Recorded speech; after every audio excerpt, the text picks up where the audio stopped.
Bismillahirrahmanirrahim. Assalamualaikum students. In our yesterday's class, we have started the chapter of managing account receivable. Account receivable को manage करने के लिए जो theory थी वो हम लोग पढ़ चुके थे. For today's class we are going to discuss its numerical questions. ठीक है.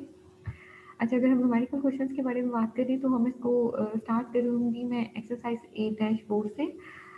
एक्सरसाइज 8-4 का कुछ पोर्शन जो है वो ब्लर्ड है, उसके लिए मेरे पास जो हैंडआउट्स मौजूद है मैं वहाँ से उन लाइन्स को बोलूँगी, आप लोग उसको बहुत गौर से सुनिएगा.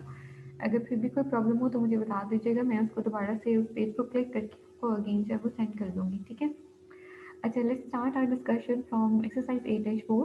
Okay, the credit manager of the Olympic sporting goods has gathered the following information about the company's account receivable and credit losses. ठीक है. वो कहते हैं कि कंपनी के जो अकाउंट रिसीवेबल थे, मतलब जो वो उधार चीज़ें बेचते थे, अकाउंट रिसीवेबल वहाँ से जनरेट होते थे वो, एंड क्रेडिट लॉसेस, और वहाँ से जो उनको क्रेडिट लॉस होता था ड्यूरिंग द करंट ईयर, उसके बारे में से आपको इन्फॉर्मेशन बता दी है. First of all he is telling about you the net credit sales for the year. Net credit sales for the year का जो आंसर है दैट इज 3 मिलियन. ठीक है. उसका जो मतलब यहाँ पे जो आंसर आपको ठीक तरह से नजर नहीं आ रहा, दैट इज 3 मिलियन. 3 मिलियन इसका आंसर है, 30 लाख रुपए. Account receivable at the end of the year. At the end of the year जो अकाउंट रिसीवेबल हमारे पास मौजूद है दैट आर 3,60,000. ठीक है. 3,60,000 के हैं. नेक्स्ट आपसे कह रहे हैं अनकलेक्टेबल अकाउंट रिसीवेबल. अच्छा, यहाँ ये सेल्स थी, ये अकाउंट रिसीवेबल से. ये अनकलेक्टेबल अकाउंट रिसीवेबल का मतलब है ये बैड डेट्स है, मतलब ये वो वाला पोर्शन जो रिकवर नहीं हो सकेगा. इसके बारे में जो फर्दर इन्फॉर्मेशन आपको बता रहा है वो कहते हैं actually return of during the year. मतलब जो अनकलेक्टेबल है उनमें से कुछ ऐसे हैं जो कि एक्चुअली हम लोग राइट ऑफ कर चुके हैं. राइट ऑफ कर चुके होने का मतलब है कि हमने अंदाज़ा लगा लिया कि ये पैसे अब रिकवर नहीं होंगे, ये बैड डेट्स हो चुके हैं. ये बैड डेट्स को हम अनकलेक्टेबल अकाउंट्स एक्सपेंस भी कहते हैं. ठीक है. तो वो अमाउंट आपके पास कितनी चली गई है, $43,650. ठीक है. नेक्स्ट आपसे कह रहे estimated portion of the year end receivables expected to prove uncollectible per aging schedule. वो कहते हैं हमने एजिंग स्केड्यूल को यूज़ किया. आपको याद है हमने डिस्कस किया था एजिंग स्केड्यूल होता है और इनकम स्टेटमेंट अप्रोच होती है. वो कह रहे हैं एजिंग स्केड्यूल के अकॉर्डिंगली हम लोगों ने खुद से हमें वो कैलकुलेट करने के लिए नहीं कह रहा फिलहाल इस क्वेश्चन में. वो कह रहे हैं एजिंग स्केड्यूल को यूज़ करते हुए हमने जो कैलकुलेट किया तो estimated portion of the year end receivables expected to prove uncollectible.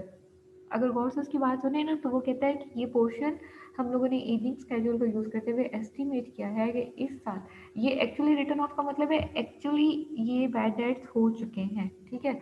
जो नेक्स्ट वो कह रहे हैं, नेक्स्ट कह रहे हैं एस्टिमेट किया हम लोगों ने एजिंग स्केड्यूल के अकॉर्डिंगली, और फिर हम कह रहे हैं कि इस अकाउंटिंग पीरियड के accordingly estimated portion of the year end इस साल ईयर एंड पे receivables expected to prove uncollectible. वो वाले रिसीवेबल्स जो कि अनकलेक्टेबल हो सकते हैं एज पर एजिंग स्केड्यूल वो कितने हैं, वो $18,000 की हैं. ठीक है. अच्छा, नेक्स्ट अब आपसे जो बात करें, नेक्स्ट बात करें प्रिपेयर वन जर्नल एंट्री. वो कहते हैं एक जर्नल एंट्री जो है ना वो आप लोगों ने प्रिपेयर करनी है summarising the recognition of uncollectible accounts. वो कहते हैं summarising the recognition of uncollectible accounts को रिकग्नाइज करते हुए कि अनकलेक्टेबल अकाउंट्स कितने हैं, उनमें से कितने कलेक्ट हो सकते हैं, कितने जो है वो राइट ऑफ हो चुके हैं. आप लोगों ने एक अदर जर्नल एंट्री प्रिपेयर करनी है. Uncollectible account expense for the entire year, पूरे साल के लिए, under each of the following independent assumptions. नीचे जितने भी इंडिपेंडेंट असम्पशन, ये सारे इंडिपेंडेंट असम्पशन है ए बी और सी, इसके मुताबिक आपने एक जर्नल एंट्री जो है वो उसको बतानी है. आगे जी आपसे कहते हैं कि अब पॉइंट नंबर ए पे आ जाओ. पॉइंट नंबर 1 पे जो उसने आपको बताया हुआ है इंडिपेंडेंट असम्पशन, असम्पशन नंबर 1 में he is sine uncollectible accounts expense. Uncollectible account expense is estimated to be is estimated at an amount equal to 1.5% of net credit sales. वो कहते हैं अनकलेक्टेबल अकाउंट एक्सपेंस. देखो उसने पहले ageing schedule की बात की थी ना, यहाँ पे वो इनकम स्टेटमेंट अप्रोच के मुताबिक बात कर रहे हैं. वो कहते हैं इनकम स्टेटमेंट अप्रोच को अगर हम यूज़ करते हैं, ठीक है, uncollectible account expense is estimated to be at an amount equal to 1.5% of the net credit sales. वो कहते हैं यानी कि जितनी हमारी नेट क्रेडिट सेल्स मौजूद है ना उसका जो 1.5% है वो आपके पास कितना होना चाहिए, अनकलेक्टेबल अकाउंट एक्सपेंस में जाना चाहिए. मतलब ये उन्होंने एस्टिमेट लगाया पिछले साल के हिसाब से कि पिछले साल जितनी हमारी सेल्स हुई थी ना, उसका 1.5% हमें लॉस हुआ था। तो कहते हैं इस साल भी हम एक्सपेक्ट करते हैं कि 1.5% ही हमारा जो है वो लॉस होगा। अच्छा, अब ये जो 1.5% लॉस की बात कर रहा है, अब हमने तो बनानी है जर्नल एंट्री। अब जर्नल एंट्री के लिए सिंपल सी बात है, करना क्या है, ये देखो 1.5% है ना सेल्स आपके पास, उसने आपको यहाँ पे बताई थी, ये थी 3 मिलियन, ठीक है, मतलब 30 लाख रुपए की आपकी सेल्स है। 30 लाख की सेल्स का 1.5% ले आपके पास अमाउंट आ जाएगी कि आपने अलाउंस कितना क्रिएट करना है। अलाउंस क्रिएट करने की एंट्री मैंने आप लोगों को पहले बता दी हुई थी, अनकलेक्टेबल अकाउंट एक्सपेंस को डेबिट करके अलाउंस फॉर डाउटफुल अकाउंट को हम क्या कर देते हैं, क्रेडिट कर देते हैं। ठीक है, एंट्री तो आप लोगों को पहले से याद है। अच्छा, अब अमाउंट कौन सी आएगी, मसला ये है, देखो यहाँ पर दो इश्यूज हैं। उसने कहा एक्चुअली राइट ऑफ कितने हुए थे, 43,650। यहाँ पर एस्टिमेट कितने, 18,000 है। यहाँ पर वो आपको एक एस्टिमेट नया बता रहे हैं।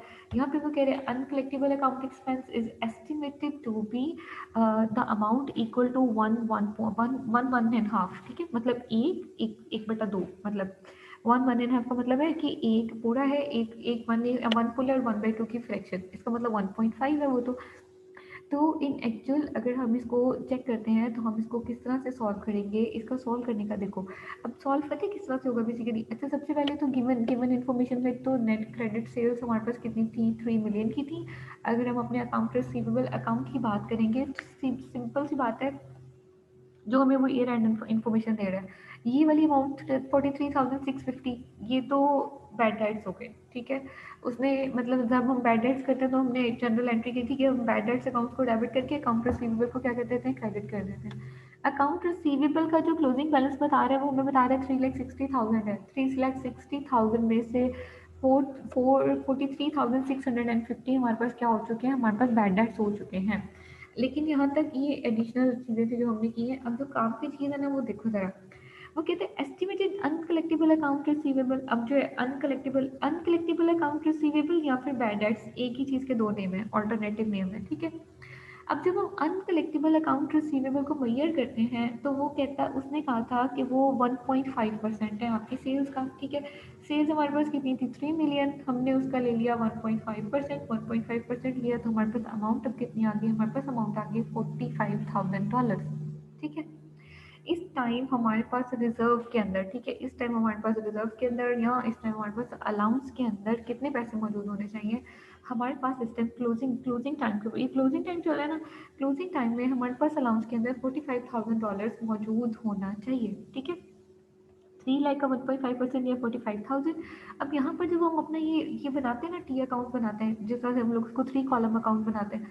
अब 3 कॉलम अकाउंट में उसी तरह से डेट आ जाती है, एक्सपेंस आ जाता है, रेफरेंस नंबर आ जाता है, डेबिट का कॉलम, क्रेडिट का कॉलम और फिर बैलेंस का कॉलम आ जाता है।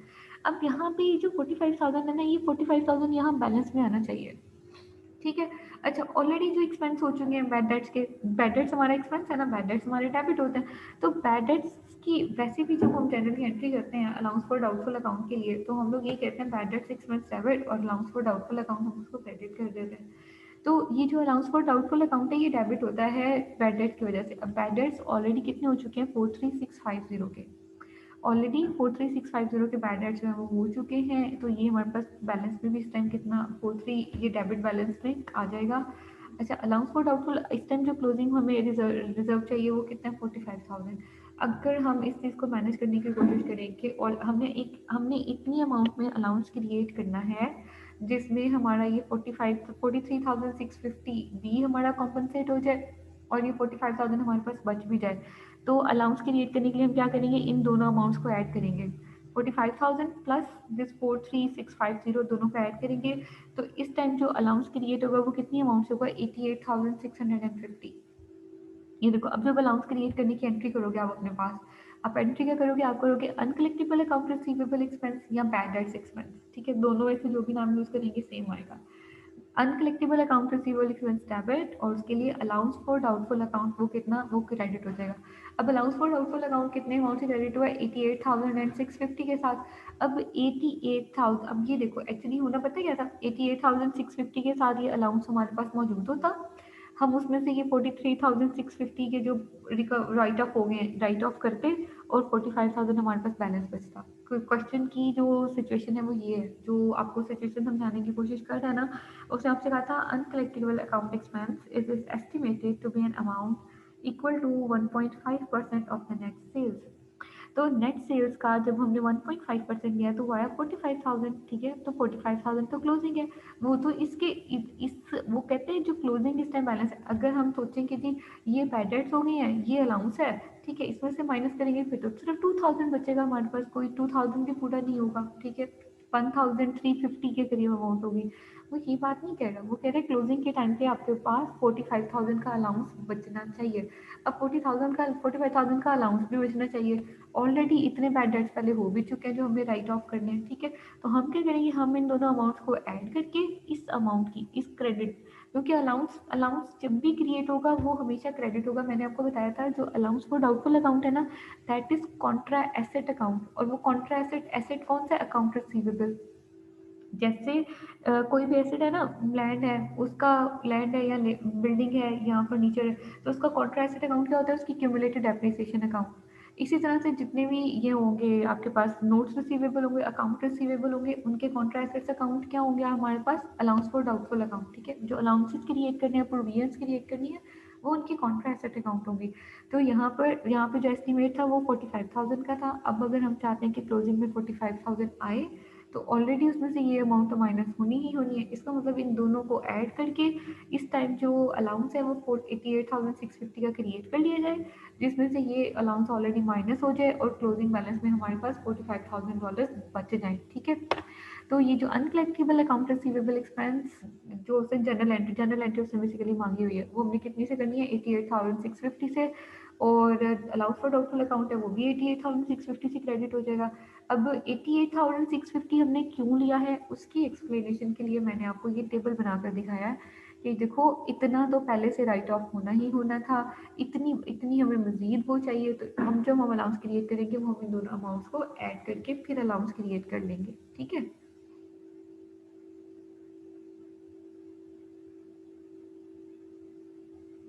अच्छा जी, उसके बाद नेक्स्ट आ जाओ, नेक्स्ट आपसे कहते हैं allowance for doubtful account. B B portion के अंदर कहते हैं अनकलेक्टेबल अकाउंट। अब यहाँ से ऊपर से देख लेते हैं ज़रा बी पोर्शन की रिक्वायरमेंट क्या थी। Sorry sorry, second second file पे जाना है।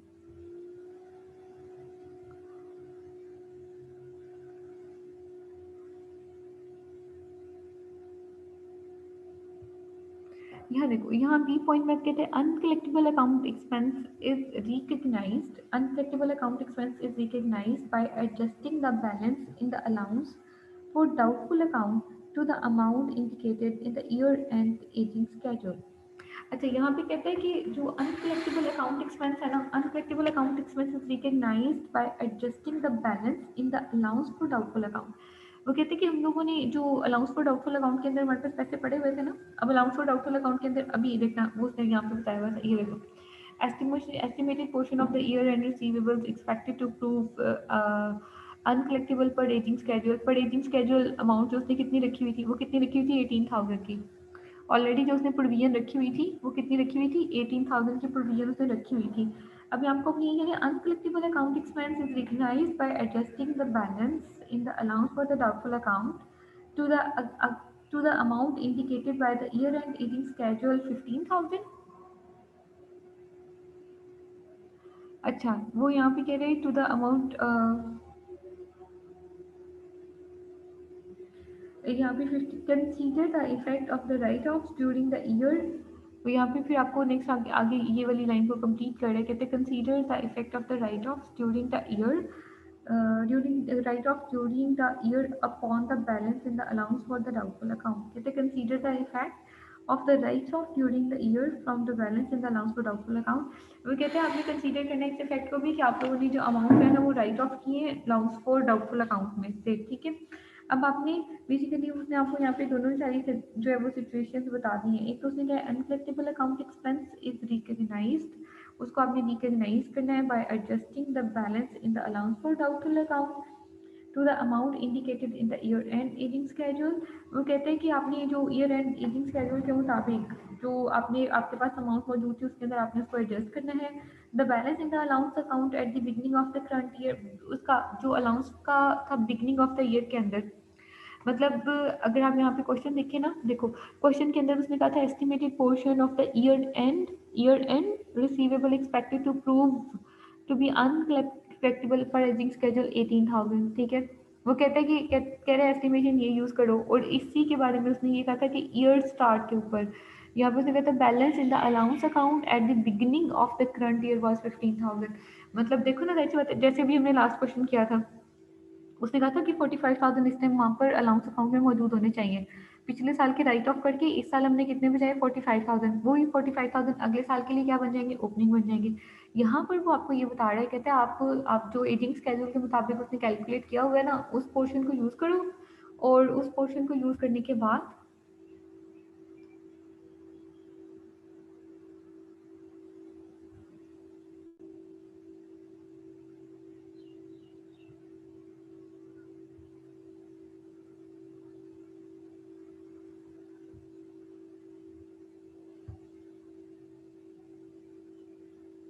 यस, तो वो यहाँ पर आपसे ये कह रहे हैं कि उस पोर्शन को यूज़ करें, और उस पोर्शन को मतलब जो वहाँ पर ऑलरेडी मेजर्ड हुआ था 18,000 का, लास्ट में तो उसने बता दिया था ना इनकम स्टेटमेंट के अकॉर्डिंगली कि 1.5% के हिसाब से आपने उसको क्लोज करना है।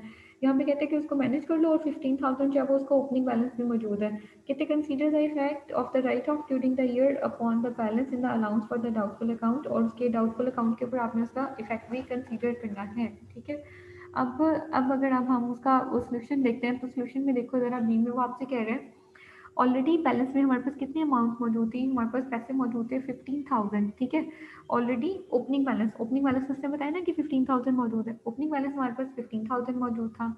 इस पर हम लोग को बैड डेट कितने हो गए 43,650 के। ठीक है, अब वो जो 14,650 के हमारे पास वो बैलेंस में आ गए हैं। अब देखो ऑलरेडी 15,000 पड़े हुए थे, 43,650 का जो था हमारे पास वो था, वो उस साइड बैड डेट्स ओके। अब अगर हम इस बैड डेट्स में से माइनस करते हैं, तो इसका मतलब है 28,650 ये माइनस का बैलेंस चला गया। ठीक है, हमने प्रोविजन क्रिएट की थी 15,000 की, बैड डेट्स हो गए 43,000 के। अब 43,000 के बैड डेट्स हो गए, तो ये तो नुकसान हो गया। ठीक है, अब जब इतनी ज़्यादा उसकी वहाँ पर मौजूद होने की वजह से नुकसान हो रहा है, अब नुकसान, अब देखो ये तो यहाँ तक इसका मतलब है कि हमें इतनी अमाउंट की प्रोविजन और मजीद क्रिएट करनी पड़ेगी। ठीक है, वो जो प्रोविजन हम क्रिएट करेंगे वो क्रेडिट साइड पे चली जाएगी, क्योंकि जैसे एसेट्स का बैलेंस डेबिट होता है ना, तो कॉन्ट्रा एसेट का बैलेंस क्या होता है, क्रेडिट होता है। ये हमने पहले भी देखा है। अगर अकाउंट रिसीवेबल डेबिट है, तो अलाउंस फॉर अकाउंट रिसीवेबल जो हम लोग क्रिएट करेंगे वो हमेशा क्या होंगे, वो क्रेडिट होंगे।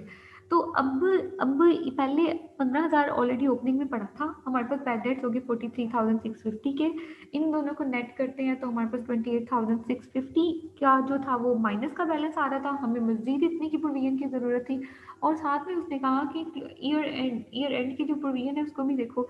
अब ईयर एंड के ऊपर प्रोविजन हमने कितनी क्लोज करनी है, वो कितनी करनी थी 18,000 की। जैसे पहले तुमने तो उसने कह दिया था ना कि 1.5% तक करनी है, 1.5% तक करनी थी तो हमने कर दी थी 45,000 का।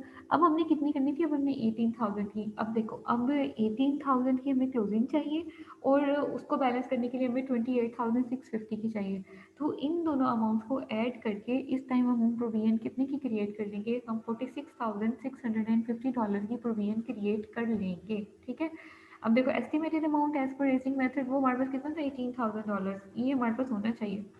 तो अब जो न्यू प्रोविजन की एंट्री आएगी वो क्या आएगी, अनकलेक्टेबल अकाउंट एक्सपेंस, और यहाँ से इन दोनों को ऐड करके, ये अमाउंट जब लास्ट टाइम किया था ना हम लोगों ने, लास्ट टाइम हमने क्या किया था, इन दोनों अमाउंट्स को ऐड किया था। ये 43,650 जो हमें उस टाइम चाहिए था, 45,000 क्लोजिंग में चाहिए था, दोनों को ऐड करके इतनी अमाउंट से प्रोविजन क्रिएट कर ली थी। अब हमारे साथ क्या हुआ, 15,000 शुरू में पड़ा हुआ था, इसको माइनस किया तो ये बैलेंस था, क्लोजिंग में हमें कितना चाहिए 18,000। अब 18,000 हमें बैलेंस में भी चाहिए, और प्लस हम लोगों ने इस अमाउंट को कॉम्पनसेट भी करना है। तो क्या करेंगे, दोनों को प्लस करके 46,650 की प्रोविजन क्रिएट कर लेंगे। और प्रोविजन क्रिएट करने के लिए वही वाली एंट्री यूज होगी, अनकलेक्टेबल अकाउंट एक्सपेंस डेबिट, और अलाउंस फॉर डाउटफुल अकाउंट को हम क्या कर देंगे, क्रेडिट कर देंगे। अब रिक्वायरमेंट नंबर सी चेक कर लेते हैं। Requirement number C is quite simple, उसके अंदर कोई भी प्रॉब्लम या कंफ्यूजन नहीं है। प्रॉब्लम नंबर सी के अंदर वो आपसे बेसिकली ये the company uses the direct write off method of the accounting for the uncollectible accounts. अगर company direct write off method use करे वो तो फिर बेहतरीन तरीक़ेकार है, उसके लिए तो आपको किसी किस्म की कोई अलाउंस कोई प्रोविजन क्रिएट करने की ज़रूरत ही नहीं है। देखो जैसे कैश आ जाता है ना, जब कैश आ जाता है तभी हम अपने अकाउंट रिसीवेबल को राइट ऑफ कर देते हैं। देखो cash debit account receivable credit good हो गया, ठीक है। अच्छा नहीं आ रहे पैसे, नहीं आ रहे पैसे तो क्या हो गया, पैसे नहीं आ रहे तो इसका मतलब बैड डेट्स हो गए। बैड डेट्स हो गए तो बैड डेट्स को भी राइट ऑफ कर देंगे। राइट ऑफ कर देंगे तो राइट ऑफ करने का क्या तरीका होगा, बैड डेट्स अकाउंट डेबिट और अकाउंट रिसीवेबल क्रेडिट। देखो यहाँ पर हम लोग जब उसको करेंगे तो थर्ड में जब उसने कहा कुछ नहीं करना तो हमने क्या किया, अनकलेक्टेबल अकाउंट एक्सपेंस डेबिट 43650 से और अकाउंट रिसीवेबल उधर से क्रेडिट कर दिए 43650 से। That's it, question completed. ठीक है। अगर वो डायरेक्ट राइट ऑफ मेथड के लिए कहता है तो फिर हमें किसी किस्म का कोई अलाउंस क्रिएट करने की जरूरत नहीं है ना, हमें उसका ओपनिंग बैलेंस देखना है ना हमें उसका क्लोजिंग देखना है। अगर ये देखो ये राइट ऑफ हो जा कैश आ जाता ना, हम कहते cash account debit account receivable credit बात खत्म होगी। नहीं ऐसा नहीं हो रहा, ऐसा नहीं हो रहा, ठीक है। वो कह रहे हैं कलेक्टिबल अकाउंट एक्सपेंस डेबिट और अकाउंट रिसीवेबल क्रेडिट कर देंगे, कैश नहीं आ रहे तो फिर बैड डेट्स हो रहे हैं, बैड डेट्स हो रहे हैं। तो चाहे आप इसको bad debts account bad debts expense लिख के अकाउंट रिसीवेबल को क्रेडिट कर दें, चाहे आप इसको अनकलेक्टेबल अकाउंट एक्सपेंस लिख के अकाउंट रिसीवेबल को क्रेडिट कर दें, आपकी मर्जी है। दोनों तरीकों से इसको आप कर सकते हैं। इस क्वेश्चन को समझने की कोशिश कीजिएगा, अगर कोई प्रॉब्लम होगी तो मेरे साथ उसमें ग्रुप पे मुझे क्वेश्चन सेंड कर दीजिएगा। होमवर्क के लिए आपके पास जो क्वेश्चन है वो 8-1, 8-2, 8-3 और 8-5, ये 5 सवाल हैं। बेसिकली जो फर्स्ट 4 हैं एक्सरसाइज में से हैं, प्रॉब्लम से नहीं करा रही, एक्सरसाइज से में से करा रही हूँ। एक्सरसाइज 8-1, एक्सरसाइज 8-2, एक्सरसाइज 8-3, 4 मैंने आपको करवा दी है, एक्सरसाइज 8-5। ये जो 4 क्वेश्चन हैं ये आपका होमवर्क है, ये आप करके लाएंगे। ये मैं LMS के ऊपर आपके असाइनमेंट अभी क्रिएट कर रही हूँ और ये आप लोगों ने कमिंग ट्यूसडे से पहले सबमिट करानी है, ठीक है बीबी। ओके स्टूडेंट्स, टेक केयर, अल्लाह हाफिज़।